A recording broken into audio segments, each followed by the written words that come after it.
Yeah. From Dasma, Cavite. Hindi lahat ng kwento nagsisimula sa taas. Some stories are built through pain. This is Nino Ligaya. From the streets of Dasma, where the nights get cold, where you learn real sense before you get old. Had dreams in his mind, had fire in his soul, trying to find peace while carrying his load.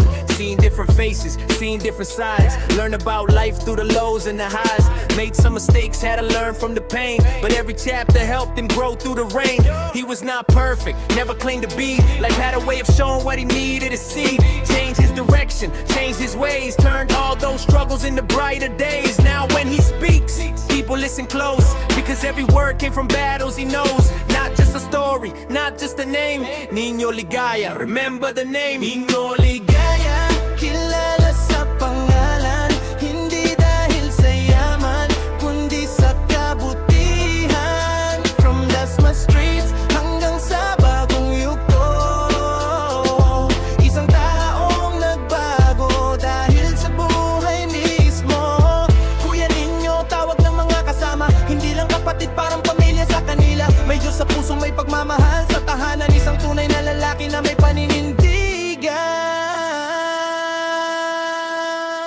maraming taon nang dumaan sa kanyang buhay, maraming pagsubok na hindi nakita ng iba. Makahinig na laban sa gitna ng gabi, mga tanong sa sarili kung saan patungo ang sarili. Pero dumating ang panahon ng pagbabago, nakita ang halaga ng tama at totoo. Hindi na hinabol ang dating pagkatao, pinili ang liwanag kaysa bumalik sa anino. Kaya maraming lumalapit para humingi ng payo, dahil ang salita niya galing sa totoong buhay mismo. Hindi kailangan magpanggap para respetuhin, dahil ang puso niya ang unang napapansin. Sa asawa at anak niya nakikita ang dahilan kung bakit araw-araw niya pinipiling lumaban. Hindi lang para sa sarili niyang pangarap, kundi para sa pamilyang pinakamahal. Nino Ligaya, tandaan ng pangalan, hindi sa salita, kundi sa kanyang ginagawa.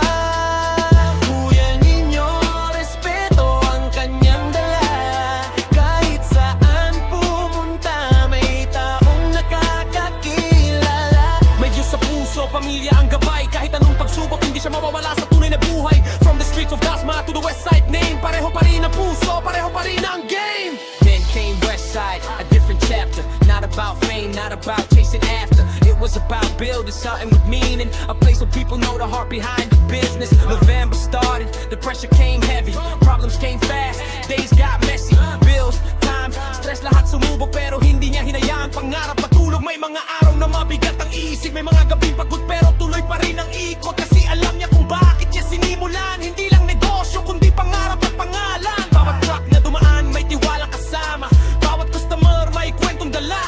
West side is more than just a shop, it's a reflection of the man at the top. Nino Ligaya, Dito ang kwento, hindi perpekto, pero totoo ang puso. From Dasma streets to the west side lights, isang lalaking lumaban sa kanyang own fight.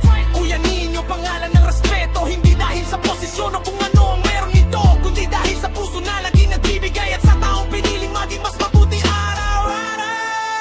Yeah, Dasma made him stronger, life made him wiser, faith made him better. Nino Ligaya, West Side.